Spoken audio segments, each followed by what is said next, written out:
तो जैसा कि लास्ट एपिसोड में हमने देखा था कि बीस्ट गॉड का कहर साउथ बॉर्डर से लेकर धीरे धीरे आगे बढ़ रहा है। डीमन किंग सेक्ट के अजूर ड्रैगन किंगलॉन्ग भी उसी के हाथों मारे गए। जब ये बात राइचस सेक्ट को पता चली तो उन्होंने टियानियन टेम्पल और फेंगशियांग वैली के साथ मिलकर एक प्लान बनाया। ये तीनों सेक्ट फॉलिंग गॉड पास पर पहरा लगा चुके थे ताकि बीस्ट गॉड की सेना इनके कॉन्टिनेंट में एंटर न कर पाए। वहीं दूसरी तरफ डिमोनिक कल्टिवेटर्स ने भी यूनिटी करते हुए पॉइजन वैली में एक मीटिंग रखी, जिसमें हेयुआन डिमोनिक किंग सेक्ट और पॉइजन वाली मिलकर इस बीस्ट गॉड की सेना का मुकाबला करने का फैसला लेते हैं। हालांकि ज़ेफान तो अकेले ही बैटल ग्राउंड में उतर चुका था। उसके वहां आते एक बहुत ही विशालकाय डीमन किंग उसे ललकारने लगा। अब आगे तो इस एपिसोड की शुरुआत में हम ज़ेफान और डीमन किंग के दरमियान की फाइट को देख पाते हैं। ज़ेफान उस पर कई सारे पावरफुल हमले किए जा रहा था, मगर उसने नोटिस किया कि इस डीमन पर इसके हमलों का कोई असर नहीं हो रहा। साथ ही ज़ेफान को पता चला कि वो डीमन किंग रोर करते हुए दूसरे डीमंस को भी ऑर्डर दे सकता है। तो सभी डीमन ज़ेफान पर टूट पड़े। ज़ेफान भी उन पर हमले करते हुए कह रहा था कि इनसे निपटना तो काफी ज्यादा डिफिकल्ट है। उन डीमंस के ऊपर अटैक करने जाओ तो डीमन किंग बीच में आ रहा था। इनफैक्ट वो तो अपनी टेल से ज़ेफान को चट्टानों में पटक चुका, मगर ज़ेफान ने समय रहते अपनी गोल्डन बेल को एक्टिवेट करते हुए खुद को घायल होने से बचा लिया। थोड़ी देर में वो सभी डीमंस उसके पास आ चुके थे। वहीं पर वो छोटे डीमंस तो उस बेल को ब्रेक करने की कोशिश करने लगे थे। तभी ज़ेफान कहने लगा, चलो जल्दी से जिन्हें भी मरना है वो मेरे पास आ जाओ। और फिर ज़ेफान ने वहाँ पर ब्लड रिफाइनिंग थॉर्न्स को एक्टिवेट करते हुए इन सभी डीमंस को पियर्स करना शुरू किया। उसने अपने एक ही ब्लो में कईयों का काम तमाम कर दिया था। साथ ही डीमन किंग भी इन थॉर्न्स की चपेट में आ गया। वो काफी ज्यादा चिल्ला रहा था, जो देख ज़ेफान कहने लगा कि बस वैसे ही थोड़ी देर और रुक जाओ, मैं अभी तुम्हें शांत करता हूँ। जिसके बाद वो अपनी डिमोनिक हैंड का यूज करते हुए उस डीमन के सिर को कुचलने की कोशिश करने लगा था। और उतने में वहाँ पर ज़ेफान की जूनियर डिसाइपल ली जोंग की एंट्री हो गई। उसने वहाँ आते ही बड़े ही स्टाइल के साथ उस डीमन किंग की आंखों में अपनी तलवारें घुसा दी, जिससे तो डीमन किंग बड़ी ही बुरी तरह से तड़पने लगा। साथ ही ली जोंग वहाँ पर स्टार सीलिंग फॉर्मेशन को एक्टिवेट करते हुए उस डीमन किंग को उसमें ट्रैप करने की कोशिश करता है। तब तक ज़ेफान भी वहाँ पर आ गया था। वो ली जोंग से कहता है कि वाह, तुम्हारा टाइमिंग तो एकदम परफेक्ट था।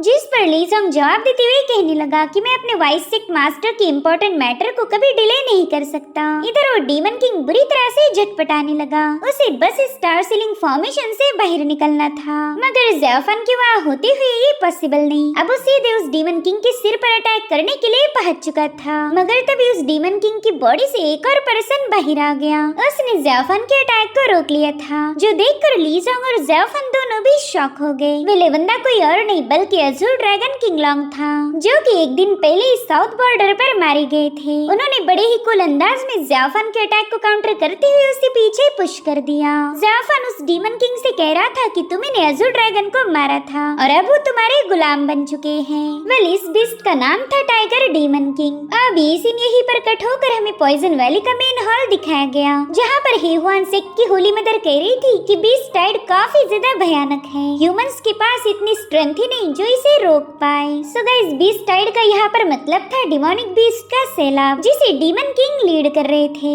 इसमें मामूली से डीमन को लेकर खतरनाक से खतरनाक बीस्ट मौजूद है। सो होली मदर डीमन किंग से कहने लगी कि आपने किंगलॉन्ग को सदर्न बॉर्डर पर भेज दिया था, मगर उनकी शायद अभी तक कोई खबर नहीं आई। भले ही पॉइजनस वैली के पास जियोग्राफिकल एडवांटेज है, मगर सिचुएशन आउट ऑफ कंट्रोल होते ही हम सब मारे जाएंगे। तो क्या सेक्ट लीडर किनरयू के पास कोई ऐसी स्ट्रेटेजी है जिसका यूज करके हम बच पाए? जिस पर किनरयू कहने लगा कि सीनियर, अगर मेरे पास कोई स्ट्रेटेजी नहीं होती तो भला मेरे जैसा मामूली सा जूनियर आप लोगों को यहाँ पर इनवाइट क्यों करता?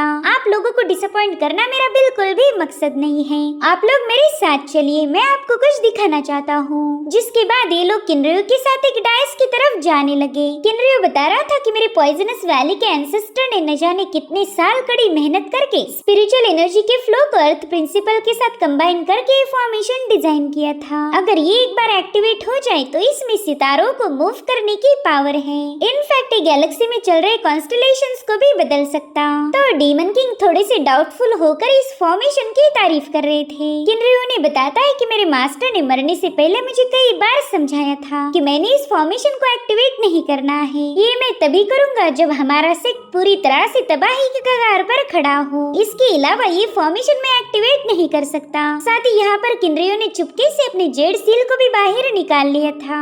उस फॉर्मेशन को एक्टिवेट करते हुए कहने लगा कि अब हमारे सेक्ट पर ही नहीं बल्कि पूरी दुनिया पर ही एक बहुत बड़ा खतरा मंडरा रहा है, इसलिए मैंने अपने इस फॉर्मेशन को आप सभी के सामने रिवील कर दिया, वरना ये तो मेरे सेक्ट का बहुत बड़ा सीक्रेट वेपन था। उतने में ही किनरियो के लोग आकर उसे इन्फॉर्म करते हैं कि बीस्ट टाइड हमारे काफी करीब पहुंच चुकी है, हमने जल्दी से तैयारियां शुरू कर देनी चाहिए। तो किनरियो इन सभी को बताने लगा कि भले मेरे पास ही जानलेवा फॉर्मेशन है, मगर आपका ये जूनियर इतना पावरफुल नहीं जो इस फॉर्मेशन की पावर को अकेले हैंडल कर पाए। तो अगर जरूरत पड़ गई तो मैं आप सभी से रिक्वेस्ट करूंगा कि इस फॉर्मेशन की कोर को एक्टिवेट करने में मेरी मदद कीजिए। बस हमारे सेफ रहने का यही एक रास्ता है। जिस पर होली मदर कहने लगी कि आपने ओपनली अपने फॉर्मेशन के बारे में हमें बता दिया। मुझे आपकी ईमानदारी काफी ज्यादा पसंद आई, इसलिए मैं जरूरत पड़ने पर अपनी तरफ से कोई कसर नहीं छोड़ूंगी। आपको पूरा सपोर्ट प्रोवाइड किया जाएगा। साथ ही वो डीमन किंग से भी उनकी राय पूछने लगी। तो कहते हैं कि हमारे तीनों सेक्ट अब लाइफ एंड डेथ को एक साथ फेस करने वाले हैं, इसलिए मेरा डीमन किंग सेक्ट अपना पूरा सहयोग देकर इस मिशन को कंप्लीट करने में मदद करेगा। जिस पर किनरियो कहने लगा कि आप दोनों काफी ज्यादा एक्सपीरियंस्ड और पावरफुल हैं, तो मैं चाहता हूँ कि आप दोनों मिलकर आगे की सारी प्लानिंग को डिसाइड करें। और रही बात वैली के एंट्रेंस को प्रोटेक्ट करने की, तो उसकी जिम्मेदारी मैं उठाता हूँ। जिस पर डीमन किंग और होली मदर दोनों भी अग्री हो गए। हालांकि फेरी जिन काफी ज्यादा चालाक है। वो कह रही थी सेक्ट लीडर किनरियो, मेरे ख्याल से आपको अकेले एंट्रेंस पर भेजना बिल्कुल भी सही नहीं होगा, तो क्यों ना मैं भी आपके साथ चलूं। हम दोनों मिलकर दुश्मनों का मुकाबला करके एक दूसरे को सपोर्ट कर सकते हैं। जिस पर किनरियो कहता है, अगर गोल्डन फेरी खुद होकर मेरी हेल्प करना चाहती है तो इससे अच्छी खबर कोई हो ही नहीं सकती। प्लीज आप मेरे साथ चलिए, हम दोनों मिलकर दुश्मनों की वाट लगा देंगे। अब हमें फॉलिंग गॉड पास का सीन दिखाया गया, जहाँ पर राइचियस पाथ के डिसाइपल्स कई सारे डीमंस का खात्मा करने में लगे हुए थे। वहीं पर सीनियर शाओ फ्लाई करते हुए कई सारे डीमंस को खत्म करते हुए लीजुन के पास पहुंच गया। उससे कह रहा था कि प्लान के अकॉर्डिंग एक्शन लेना। जो सुनते ही लीजुन ने उन डिमोनिक बीस्ट को अपनी तरफ आने दिया। वेल ये लोग इन डिमोनिक बीस्ट को बस ये दिखाना चाहते थे कि ये लोग उनके सामने कमजोर पड़ गए, ताकि वो डीमंस इनके इलाके में आ जाएं। वहीं पर सीनियर शाओ बता रहा था कि जैसे ये डीमंस फॉर्मेशन में एंटर करे, इन पर अटैक कर देना। साथ ही जिन्हों ने अपने ड्रैगन को समन करते हुए कई सारे डीमंस का सफाया कर दिया। जैंग ने भी अपनी विंड पावर को एक्टिवेट कर दिया था और जियो ने आइस सोर्ड फॉर्मेशन का यूज करते हुए डीमंस पर लाखों तलवारें रिलीज कर दी, जिससे वो बर्फ में तब्दील होकर मारे जा रहे थे। साथ ही टियानियन टेंपल के फाशियांग और फाशान ने भी अपनी डिवाइन पावर का यूज करते हुए कई सारे डीमंस को निपटा दिया। मगर तभी वहाँ पर एंट्री हुई डीमन किंग की। सीनियर शाओ कह रहा था कि हमें कुछ भी करके इस डीमन किंग को हमारे फॉर्मेशन तक लाना होगा, फिर हम सब मिलकर इसे खत्म करेंगे। तो लीजुन ने तुरंत ही अपने डिसाइपल को फायर चेन्स एक्टिवेट करने का हुक्म दिया। इन्होंने बर्निंग फ्लेम्स, फायर चेन्स और नेदर फायर जैसी कई सारी मूव का यूज करते हुए उस डीमन किंग पर हमला कर दिया था। मगर उस डीमन किंग की बॉडी से बहुत ही स्ट्रेंज ऑरा रिलीज होने लगी, जिसके कांटेक्ट में आते ही फेंगशियांग वैली के कई सारे डिसाइपल्स मारे गए। जो देखकर जैंग, जी और टियानियन टेंपल के लोग तुरंत ही उनकी मदद करने पहुंच जाते हैं। लीजुन बता रहा था कि ये डीमन किंग अपने माथे से बहुत ही स्ट्रॉन्ग पॉइजन रिलीज कर रहा है। ये पॉइजन हमारे सभी स्पेल को डिस्ट्रॉय कर सकता, इसलिए जल्दी से पीछे हट जाओ। तो अब ये लोग जैसे तैसे उस पॉइजन से बच के दूर हट गए, मगर लीजुन बुरी तरह से घायल हो चुका था। सीनियर शाओ कहने लगे कि फेंगशियांग वैली के कल्टीवेटर्स के पास प्योर यांग की पावर है, जो कि डिमोनिक बीस्ट को रिस्ट्रेन कर सकती, मगर इस डीमन पर इनकी यांग फायर का कोई भी असर नहीं हो रहा। खैर जैंग और जियो, तुम दोनों मिलकर इस डीमन किंग को रिस्ट्रेन करने में मेरी मदद करो। उनके पीछे टियानियन टेंपल के फाशान और फाशियांग भी रवाना हो गए, जिसके बाद ये सभी लोग मिलकर उस डीमन किंग पर मुसलसल हमले करना शुरू कर देते हैं। साथ ही फाशान और फाशियांग ने वहाँ पर एक बहुत ही giant golden defensive bell create कर ली थी, ताकि वो अपने साथियों को कवर दे पाए। वहीं पर जियो ने भी अपने पावरफुल फॉर्मेशन को एक्टिवेट कर लिया। उस डीमन किंग पर कई सारे हमले करते हुए इसे बर्फ में ट्रैप कर देती है, मगर उस डीमन ने बड़े ही आसानी के साथ खुद को आजाद कर लिया। इधर जियो ने हेवन डीमन स्लिंग टेक्निक का यूज करते हुए उस पर अपनी एनर्जी से हमला कर दिया, जिसे वो डीमन किंग अपनी पॉइजनस पावर का यूज करते हुए काउंटर करने होने लगा था।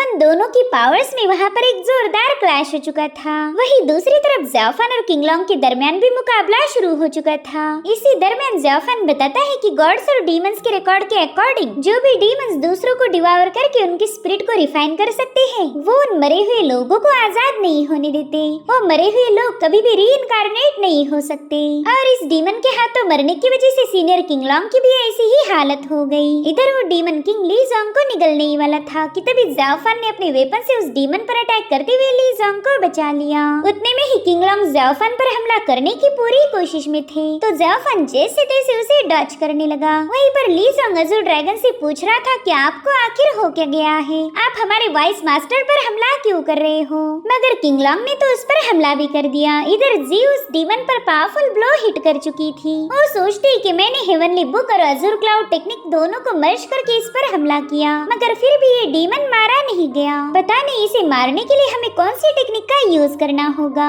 तभी ये लोग नोटिस करते हैं कि जियो के अटैक की वजह से वो डीमन बुरी तरह से घायल हो चुका है। तो इसी मौके का फायदा उठाते हुए सभी लोग मिलकर उस पर हमले करने लगे। सबने अपनी अपनी पावरफुल स्ट्राइक से उसे हिट किया था, लेकिन तभी वो डीमन किंग अपनी पॉइजनस ऑरा को रिलीज करने लगा, जिसके चलते इन सबको पीछे हटना पड़ा। जो भी डिसाइपल इस पॉइजन के कांटेक्ट में आए वो बेरहमी से मारे जा रहे थे। तो लीजुन सबको बताता है कि इस पॉइजनस स्मोक को अपनी बॉडी से टच मत होने देना, इसलिए फिनशांग वैली के सभी लोग पीछे हटने लगे।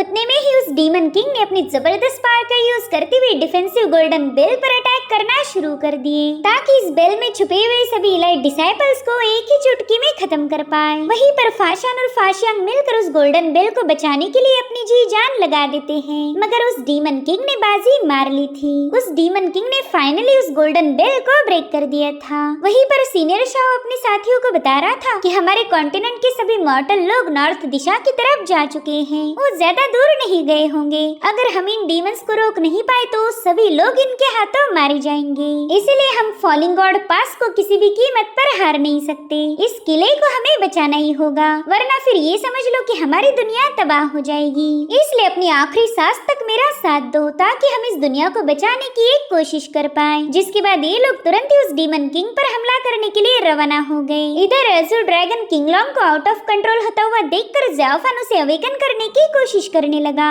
भले ही ज़ाओफान उन पर अटैक करता है, मगर ये हमले तो बस उन्हें अवेकन करने के लिए थे। मीनवाइल किंगलोंग अपने 2 अज़ूर ड्रैगन्स को रिलीज करते हुए ज़ाओफान पर हमला कर देता है। तो ज़ाओफान ने भी soul capturing and seizing technique का यूज करते हुए सीधे किंगलोंग को दबोच लिया। तभी किंगलोंग उससे कहने लगे कि प्लीज मुझे आजाद करो, जिसके चलते ज़ाओफान उन्हें चट्टानों में पटकते हुए सीधे अपनी फायर बर्निंग ब्लड डिवावरिंग मेस उनके अंदर घुसा चुका था। ज़ाओफान समझ गया कि जिस भी डिमोनिक टेक्निक का यूज करके किंगलोंग को स्पिरिट स्लेव बनाया था, वो ज़ाओफान के सोल डिवावरिंग ऑर्ब के सामने टिक नहीं सकती। यानी कि ज़ाओफान के वेपन में वो पावर थी जो कि किसी भी स्पिरिट को डीमन के चुंगल से आजाद करवा दे। किंगलोंग उसे बताते हैं कि वाइस सेक्ट मास्टर, मैंने मेरी तरफ से जिन ट्राइब को प्रोटेक्ट करने की पूरी कोशिश की, जिस पर ज़ाओफान कह रहा था कि तुम्हारा ये एहसान मैं कभी नहीं भूलूंगा। तो किंगलोंग कहते हैं कि आप ही की वजह से मैं आजाद हो पाया, इसलिए अब मेरा आप पर कोई एहसान नहीं रहा। और फिर वो ज़ाओफान का शुक्रिया अदा करते हुए फाइनली आजाद हो गए। ज़ाओफान को किंगलोंग की मौत से काफी ज्यादा दुख हुआ था। वो कहता है कि आपका काइंडनेस मैं जरूर उसे रिपे करूंगा। जिसके बाद वो सीधे उस डीमन किंग का मुकाबला करने के लिए रवाना हो जाता है।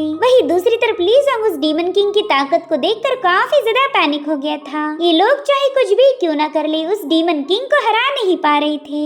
इनफैक्ट दूसरी तरफ राइचस सेक्ट के कल्टिवेटर्स ने भी उस पर अपनी स्पेशल टेक्निक से हमले करके वो पीछे हट गए। इन लोगों ने मिलकर उस डीमन किंग को बुरी तरह से घायल कर दिया था। लेकिन तभी ये लोग देखते हैं कि वो डीमन किंग अपनी बॉडी से रिलीज होने वाले पॉइजन से खुद को हील कर रहा है।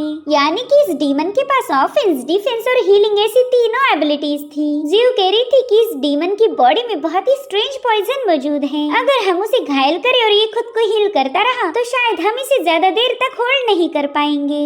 और तभी हजारों लाखों की तादाद में डिमोनिक बीस्ट वहाँ पर आ चुके थे। तो सीनियर शाओ कहने लगे कि हम इनमें से किसी एक भी बीस्ट को जिंदा नहीं छोड़ सकते, तो चलो जल्दी से तैयार हो जाओ। वहीं दूसरी तरफ ज़ाओफान के लोग जिस डीमन किंग का मुकाबला कर रहे थे, उस डीमन किंग ने जितने भी कल्टिवेटर्स को अभी तक मारा था उन सभी की स्पिरिट को उसने वहाँ पर समन कर लिया। सो बेसिकली इन डिमोनिक बीस्ट की खास बात ये थी कि ये सिर्फ इंसानों को खत्म ही नहीं करते बल्कि उनकी मौत के बाद उनके स्पिरिट को भी अपना गुलाम बना सकते हैं। इतने सारे स्पिरिट्स को देखकर ली जोंग काफी ज्यादा पैनिक हो गया। उतने में ही ज़ाओफान बीच में आकर अपने सोल डिवाइडिंग वेपन से उसे रोकने लगता है। साथ ही वो ली जोंग से कह रहा था कि बस थोड़ी देर के लिए इसे होल्ड करके रखो, तब तक मैं स्पिरिट स्लेव्स को हटाने की कोशिश करूंगा। वेल यहाँ पर ज़ाओफान को इन डीमंस की टेक्निक के बारे में पता चल चुका है। इसका नाम था डीमंस घोस्ट पाथ। अगर ये टेक्निक सभी मरे हुए लोगों को अपना गुलाम बना सकती है तो ये बिल्कुल भी मामूली नहीं थी। इसलिए ज़ाओफान ने माइंड ब्रेक बैरियर्स को एक्टिवेट करते हुए उस डीमन किंग की रियल पावर को चेक किया और यहाँ पर उसे इस डीमन का पावर सोर्स मिल चुका था। ये डीमन सोल लॉक का यूज करके इन स्पिरिट की ताकत का यूज कर रहा था। इधर ली जोंग ने फॉरेस्ट ऑफ हेलवेल टेक्निक को एक्टिवेट करते हुए वहाँ पर एक शील्ड फॉर्म कर ली। फिर वो इवल शैडो बाइंड से कई सारी शक्ल्स रिलीज करते हुए उस डीमन किंग को जकड़ लेता है। साथ ही साथ ज़ाओफान ने भी 10,000 शक्ल स्कैटर 10,000 स्पिरिट रिलीज का यूज करते हुए इस बीस्ट पर ब्रूटल अटैक कर दिया। ज़ाओफान का ये अटैक इतना ज्यादा भयानक था कि उसके एक ही स्लैश के साथ उस बीस्ट की गर्दन कट चुकी थी। साथ ही साथ उसने गुलाम बनाए हुए स्पिरिट भी अब आजाद हो गए। वहीं दूसरी तरफ फॉलिंग गॉड पास किले पर डीमन किंग पूरी तरह से डोमिनेट कर रहा था। अब वो जोर से रोर करते हुए अपने डीमन को इस किले को भेजने का हुक्म दे चुका, मगर तभी उस डीमन किंग को महसूस होता है कि उसके साथी को किसी ने मार दिया है। इसका सीधा मतलब ये था कि इन डीमन किंग्स के दरमियान एक कनेक्शन है। अगर इन डीमंस को कोई मार सकता है तो वो था सिर्फ ज़ाओफान। शायद इसी वजह से जिन ट्राइब के सुप्रीम एल्डर ने ज़ाओफान को इस दुनिया की आखिरी उम्मीद कहा होगा। इधर ये डीमन किंग रोर करते हुए अपने सभी डीमंस को पीछे हटने के लिए बताकर वहाँ से रवाना हो गया। राइचियस पाथ के डिसाइपल्स तो ये सब देखकर काफी ज्यादा हैरान हो गए। उन्हें समझ नहीं आ रहा था कि आखिर ये डिमोनिक बीस्ट यहाँ से पीछे क्यों हट रहे, जबकि वो तो आराम से फॉलिंग गॉड पास को जीत सकते थे। सीनियर शाओ कहते हैं कि सभी डीमन साउथ वेस्ट की तरफ निकल चुके हैं। मेरे ख्याल से जरूर से वहाँ पर कुछ हुआ होगा, इसलिए तो ये सभी डीमंस पीछे हट गए। चलो अब जल्दी से खुद को हील करके थोड़ा सा रेस्ट कर लो, हो सकता है कि बीस्ट टाइड दोबारा से वापस आ जाए। मगर जियो को कहीं ना कहीं लग रहा था कि डिमोनिक बीस्ट के वापस जाने के पीछे ज़ाओफान जिम्मेदार हो सकता है, इसलिए वो सीनियर शाओ से कह रही थी कि ये मसला काफी ज्यादा सस्पिशियस है, इसलिए मैं साउथ वेस्ट में जाकर इसे इन्वेस्टिगेट करती हूँ। हालांकि सीनियर शाओ को उसका ये फैसला बिल्कुल भी अच्छा नहीं लगा। वो कहते हैं कि साउथ वेस्ट में अकेले जाना खतरे से खाली नहीं। तभी जैंग कहता है कि जिनी और मैं भी उनके साथ जाएंगे ताकि हम एक दूसरे का ख्याल रख पाए, इसलिए सीनियर शाओ भी उनकी बात मान जाता है। वो कह रहा था कि बस केयरफुल रहो, अगर कहीं पर डिमोनिक बीस्ट नजर आए तो भी उनके साथ फाइट मत करना।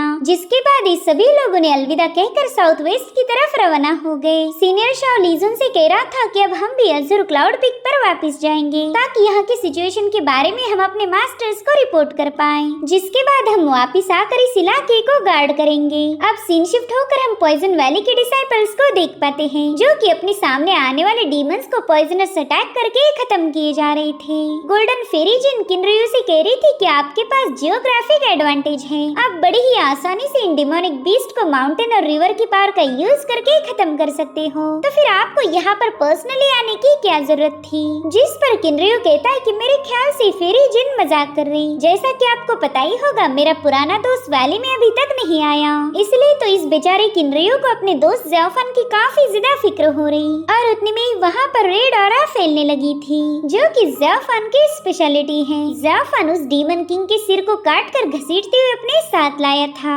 जिसके बाद उसे किनरयू के सामने फेंकते हुए जंप लगाकर उस डीमन किंग के सिर पर कूद गया। फेरीजिन कहती है कि जब भी वाइस सेक्ट मास्टर ज़ाओफान कोई एक्शन लेता है तब वो पूरी जमीन को ही हिला के रख देता, और तुम्हारा ये वाला कारनामा भी अर्थ शटरिंग था। साथ ही फेरीजिन कहती है कि इस डीमन के पास तो बहुत ही स्ट्रेंज पावर है, ऐसी पावर तो बस उसी डीमन के पास हो सकती जिसने हजारों साल कल्टीवेट किया हो। इनफैक्ट इस डीमन का सिर भी किसी रेयर ट्रेजर से कम नहीं है। तभी ज़ाओफान अपनी सोल कैप्चरिंग ब्लड डिवावरिंग मेस उस डीमन के खोपड़ी में घुसाते हुए किनरयू से कहने लगा कि मेरी तरफ से इस छोटे से तोहफे को एक्सेप्ट कीजिए। जिस पर किनरयू कहता है कि ये डीमन किंग एक हेवनली मटेरियल के साथ साथ अर्थली ट्रेजर भी है, मगर फिर भी ज़ाओफान ये ऐसे ही फ्री में मुझे दे रहा। मुझे समझ नहीं आ रहा कि ज़ाओफान ने मुझे इतना स्पेशल गिफ्ट क्यों दिया। दरअसल ज़ेऑफान ने लीजोंग को उस बीस्ट के सिर में ही कहीं पर छुपने के लिए बता दिया था। तो ज़ेऑफान किनरियो की तरफ आगे बढ़ते हुए उसे बताने लगा कि तीनों सेक्ट अब एक साथ जुड़ चुके हैं, इसलिए हम दोनों ने भी पुरानी बातें भूलकर एक नई शुरुआत करनी चाहिए। जिस पर किनरियो कह रहा था, ठीक है, मैं तुम्हारी इस तोहफे को पॉइजनस वैली की तरफ से एक्सेप्ट करता हूँ। और फिर वहाँ पर पॉइजनस स्मोक फैलते हुए डीमन किंग का सिर वहाँ से गायब हो गया। दरअसल किनरियो पर भरोसा करना ज़ेऑफान के लिए थोड़ा सा डिफिकल्ट था, इसलिए उसने अपनी तरफ से एक जाल बिछा दिया और उतने में वहाँ की जमीन काफी तेजी से शेक होने लगी। दरअसल बीस्ट टाइड ने पॉइजनस वैली पर हल्ला बोल दिया था, जो देख फेरी जिन कहती कि तुम लोग ऐसे ही तमाशा देखोगी या फिर डीमंस को मारोगी भी। जिस पर ज़ेऑफान कह रहा था कि सेक्ट लीडर किनरियो के यहाँ होते हुए आपको घबराने की कोई जरूरत नहीं है। जो सुनते ही किनरियो वाटर और अर्थविंड की पावर का यूज करते हुए वहाँ पर एक फॉर्मेशन सेटअप करने लगा, जो कि उस पूरी जगह को कवर कर लेता है। इस बैरियर को टच करते ही वो डीमन अब मारे जा रहे थे। साथ ही हम ज़ेऑफान के फेस पर एक स्माइल देख पाते हैं। उसने किनरियो को अपनी पावर्स रिवील करने के लिए मजबूर किया था। वहीं पर किनरियो कहने लगा कि मेरे दोस्त ज़ेऑफान ने मेरे लिए काफी प्रेशियस गिफ्ट लाया था, इसलिए अब किनरियो भी उसकी अच्छे से मेहमान नवाजी करेगा। आफ्टर ऑल ज़ेऑफान हमारे स्पेशल मेहमान जो ठहरे। तब तक वो पॉइजन रिलीज करने वाला डीमन किंग अपने एक और साथी को लेकर पॉइजनस वैली के सामने पहुंच चुका था। अब आखिरी सीन में हम ज़ेऑफान को देख पाते हैं, जो कि फिलहाल तो फाइट करने के बिल्कुल भी मूड में नहीं लग रहा था। और इसी के साथ एपिसोड यहीं पर एंड हो जाता है। Thank you so much for watching. Bye bye, take care.